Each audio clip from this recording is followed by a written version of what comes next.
Goats in a bad way. I'll give you the first pick because I'm in a somewhat good mood. Okay, great. I'm glad you're. I'll go with Aaron Rodgers then. I'm gonna. I mean, it's my guy. We know it. Yes, I love him, but damn, it's 10-0. We need you to take care of the freaking football, okay, Aaron Rodgers? And he did not. Unlike him, yes, we know, but that was a big turnover and a big moment against a team that was better than them, and they needed him to play a somewhat perfect Aaron Rodgers type of football game there. And that certainly gave the Bucs a breath of fresh air, got them off the schneid a little bit and got them going. And then, of course, there was another turnover after that. But that was not a good Rodgers performance. I think those 2 interceptions flustered him and did affect him in the rest of the game, let alone the pass rush and that talented defense with the Buccaneers. That's why I gave you the first pick. Thank you. I knew you'd pick him. You have really cooled in your Aaron I just Rodgers keep it fan. real. I just keep it real. On the other hand, I've remained consistent in my assessment of Kirk Cousins, who will be my first pick. First pick, first pass, right out of the gates, interception, a 3-interception day. And look, he made it worse after the game by saying, if I keep throwing interceptions, I won't be playing. Kirk, look at the depth chart. Your backup is Sean Mannion. Yes, you will still be playing. You're going to have to throw a lot of interceptions to get benched for Sean freaking Mannion. All due respect to Sean Mannion, but I think it's probably too late for that. But it's just not working. It's not working this year, whatever the reasoning. Whether you got guys who think they're on scholarship, whether Kirk was just never very good. You know, he's like I said yesterday, he's just good enough to be bad.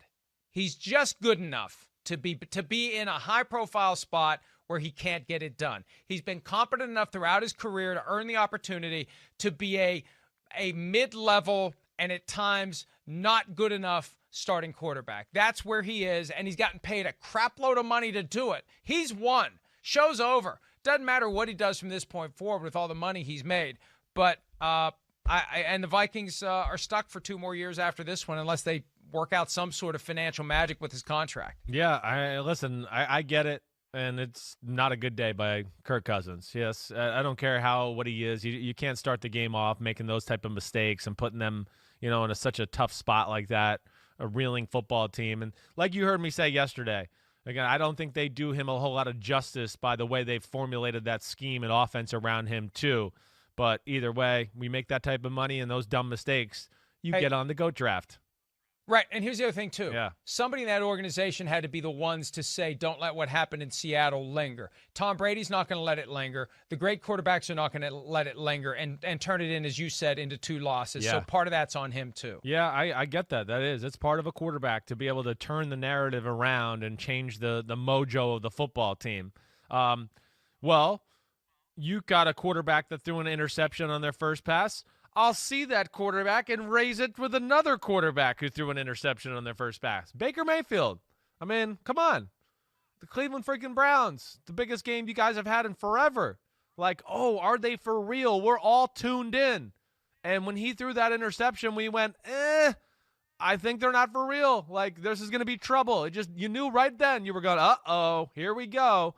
And, yes, to kind of start the game off that way, to put your team down, right off the bat like that, that's brutal that way. That really is. Now they're down 10-0. And, of course, the interception he throws later in the second quarter is almost as egregiously as bad. In fact, you texted me yesterday, I think, when you were watching it, like, what the hell was he doing on the second interception? I don't know. And that's where Baker Mayfield, he's got talent, and we know that, but, man, inaccurate, and they have to manage him to a degree right now, and that's where it's a little scary.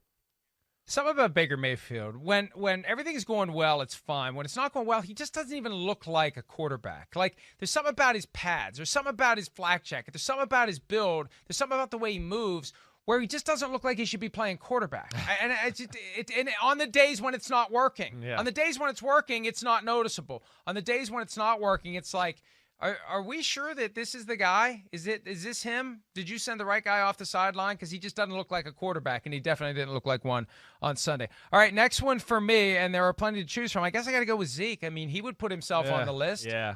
He's got the fumbling problem. He's trying to do too much. He's let it get into his head. He's got a lot of work to do to turn it around and try to be – just don't try to do too much. Understand you don't have an offensive line. Understand you don't have Dak.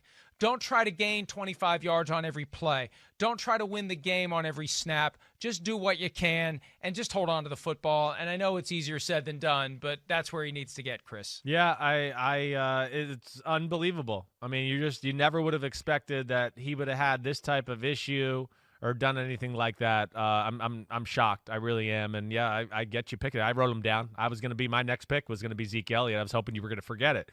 You know, I'm going to go with the Baltimore Ravens defense. I am. Because I expect more from them. I hold them to a high standard. I mean, that lead against that team with no weapons, to let them come back and have a chance to tie the football game, I mean, up 24-6, up 30-14, I'm just shocked by that. And it's not necessarily just all the players, too. I'm adding like Wink Martindale and some of that, too. You know, they were over-aggressive down the stretch, let Carson Wentz just throw balls up, one-on-one, 50-50 balls, all those type of things. But, hey, you know me. I like this Ravens team. I like the Ravens defense. I'm a big fan of Wink Martindale. I root for them. And to me, yeah, the way they kind of managed the end of that football game the other day, and especially the way they played on the defensive side, I mean, they should have put that game away 10 minutes before that, and it should have been over with and done deal. Instead, they let Philadelphia and Wentz hang around and make plays and almost tie the damn football game. There's so much wrong with the New York Jets right now, but I got to give the goat horns to Gregg Williams. We pointed this out yesterday. He shouldn't have been running his mouth last week about how it's not the defense's fault. They're giving up all those points, throwing shade at the offense. That's the last thing this team needs, especially on the cusp of their last best chance to win a game before the bye week. And I don't know, at some level, is he trying to finagle the opportunity to be the interim head coach? I don't know, but it was a bad look for a bad team. And it does feel like he's going to be the interim head coach. And you know what? Maybe that's the best punishment for him. You get to coach this thing all the way to 0-16 after there's a change made when the bye week comes following games against the Chiefs, Bills, and Patriots over the next 3 weeks. Hi, I'm Mike Tirico, and thanks for watching. Make sure to hit subscribe for the latest news and highlights from NBC Sports.